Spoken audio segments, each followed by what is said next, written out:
Muy buenas noches, profesor Daniel Humberto Moscol. Mi nombre es Renato Raimundo Guillén Zamata. Pertenezco a la sección 55575. Y bueno, el día de hoy voy a tocar el tema de lo que vendría a ser la reforma agraria en el Perú. Quiero comenzar esta exposición, ¿no?, hablando acerca de una frase de Juan Velasco Alvarado, la cual indicaba: campesino, el patrón no comerá más tu pobreza. Esta es una de las frases con las cuales comienzo esta exposición acerca de la reforma agraria del Perú, porque fue una de las que se expuso al momento de querer iniciar esta reforma dentro de nuestro país.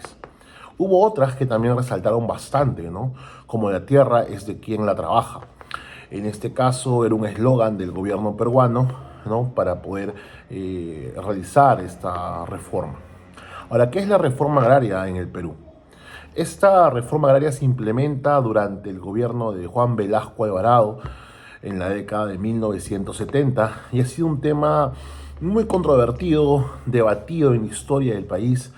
Por eso hoy vamos a hablar un poco más acerca de ello, ¿no?, de la reforma agraria que fue implementada el día 24 de junio de 1969 y constituyó un acontecimiento que fue muy importante para la comunidad campesina. La ley del gobierno revolucionario de las Fuerzas Armadas fue la última de una serie de leyes, de decretos y de proyectos, los cuales tenían como objetivo el eliminar a la clase terrateniente costeña y serrana. ¿Qué quiere decir esto? Antiguamente, ¿no?, en estos años, todavía existía bastante racismo, clasismo dentro de nuestra sociedad. Incluso las personas, los campesinos, tenían que arrodillarse ante sus patrones, sus hacendados, para poder saludarlos, ¿no? Y cuando éste recién le daba el permiso para que se pudieran levantar, ¿no?, recién podían ponerse de pie. Costumbres que trajeron, ¿no?, los españoles, que se mantenían, ¿no?, dentro de nuestro país. Y bueno, también se da para poder evitar cualquier descontento, ¿no?, cualquier insurgencia, revolución campesina, y para poder mejorar la productividad de la agricultura, que se encontraba en una de las etapas que era una etapa bien crítica dentro de la administración, en este caso el presidente que se encontraba, que era Belaúnde. Esta fue sin duda una de las políticas más populares del gobierno, ¿no? Bueno, la pregunta para poder ya iniciar es si fue o no beneficiosa la reforma agraria desde un punto de vista político, económico y social dentro de nuestro país, ¿no?, dentro de nuestro Perú. Ahora, desde un punto de vista político, la reforma agraria buscaba la redistribución de la tierra y la eliminación de las grandes concentraciones de propiedad agraria. Como se mencionó hace un momento, había hacendados que contaban con una gran cantidad de tierras, las cuales la idea era reducirlas y redistribuirlas de manera adecuada, ¿no? Sin embargo, esto generó cambios significativos porque no solamente afectaba a estos grandes hacendados, sino también a la gente de clase media, los cuales querían o habían obtenido en este caso un pedazo de tierra de manera lícita, ¿no?, trabajando con sus ahorros, pero también se les iba a quitar parte de ese terreno, parte de sus fondos, y bueno, afectaba también a estas personas que eran de clase media. Esto generó tensiones, generó conflictos entre los sectores afectados por la expropiación y aquellos que apoyaban la redistribución de la tierra. Sin embargo, como sabemos, afectó también bastante en el tema político el favoritismo que había hacia ciertas personas, hacia ciertas clases. Se dice de que las clases que se beneficiaron incluso eran personas que ya contaban con terrenos. No hubo digamos, una capacitación a las personas del campo en el sentido en el cual se les explicase cómo funcionaba la redistribución de la tierra.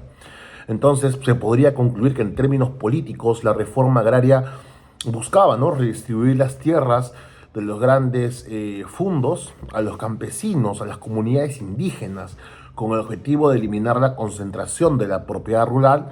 Sin embargo, no se dio como debía darse, ¿no? Generó resistencia y conflictos en las zonas rurales. Desde un punto de vista económico, la implementación de la reforma agraria tuvo diversos efectos en la economía del país. Eso debido a que no contábamos con lo que era la tecnología adecuada para poderla trabajar. La distribución de las tierras a los agricultores tenía como objetivo, como lo he mencionado, aumentar la productividad y eficiencia en el ámbito agrícola. Sin embargo, hubo consecuencias perjudiciales como una disminución en la inversión del sector y una disminución en la producción agrícola en algunos lugares. Como lo mencionaba, esto se dio porque la implementación de la reforma agraria tuvo un impacto en la configuración del sistema ecológico existente en el Perú.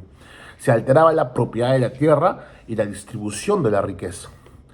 Para poder concluir, se puede decir de que dentro de una perspectiva económica, la reforma agraria tuvo un efecto mixto, ¿no? Un efecto de que estuvo bien, pero a la vez estuvo mal. Porque por un lado se lograba aumentar la producción agrícola y la productividad en algunas regiones, y se beneficiaba a los campesinos que antes no tenían acceso a la tierra. Pero por otro lado, la falta de inversión y la infraestructura y la falta de tecnología agrícola, así como la eliminación de incentivos para la producción, llevaron a que hay una disminución dentro de la producción en algunas áreas, ¿no?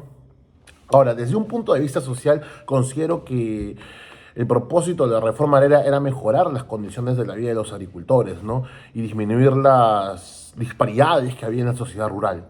No obstante, la expropiación, como lo indiqué, no solamente afectó a la gente de clase alta, sino también a la gente de clase media. Generó conflictos, tensiones sociales, y la sociedad peruana actual se formó en un conflicto interno agraviado, ¿no? Ahora, tuvo un impacto positivo en términos de reducción de la pobreza rural y, bueno, mejoró en algunas condiciones de vida de los campesinos que eran beneficiados. Sin embargo, generó también diversos conflictos en las comunidades y en la migración a Lima, por ejemplo, en busca de oportunidades laborales. Para concluir, desde mi punto de vista, considero que fue beneficiosa desde el punto de vista social porque desarticuló el sistema oligárquico, ¿no? Rompió con la servidumbre y el racismo, pero por el lado político y por el lado económico, considero que no fue llevado de la mejor manera, ¿no? Eso sería todo. Muchas gracias. Buenas noches.